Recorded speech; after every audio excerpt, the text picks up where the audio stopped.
El Filibusterismo, buod ng Kabanata 5, ang Noche Buena ng isang kutsero. Mag-uumpisa na ang prosesyon para sa Noche Buena nang dumating si Basilio sa bayan ng San Diego.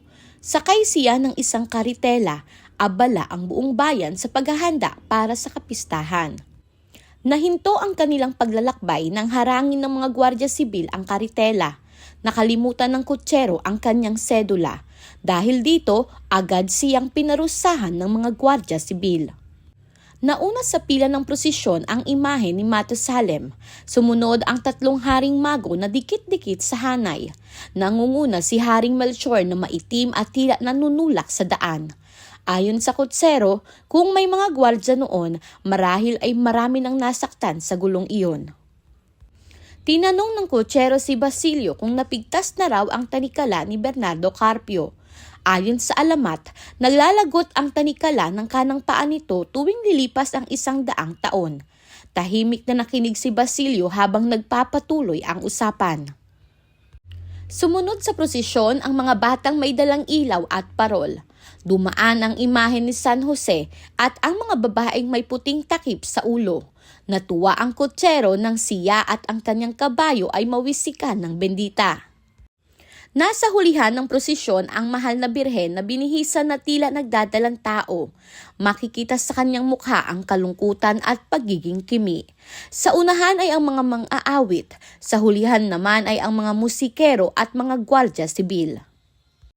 Natapos na ang prosesyon nang hindi napansin ng kutsero na patay na ang sindi ng isa niyang parol. Hindi rin ito napansin ni Basilio habang pinagmamasdan ng mga parol. Iba-iba ang kulay ng mga ito at sa bawat haplos ng hangin umuugong ang kanilang mga palawit. Hindi napansin ang paglamlam ng mga bituin sa langit. Muling pinarusahan ang kutserong si Sinong. Bumaba si Basilio mula sa karitela. Nagpasya siyang maglakad na lamang. Samantala, tanging ang bahay ni Kapitan Basilio ang tila masaya. Napansin ni Basilio ang saganang handa sa loob. Namangha siya nang makitang kausap ng kapitan ang kura, Alperes at si Simon. Nais ni Kapitan Basilio na mapalapit sa mga makapangyarihan para sa kanyang negosyo.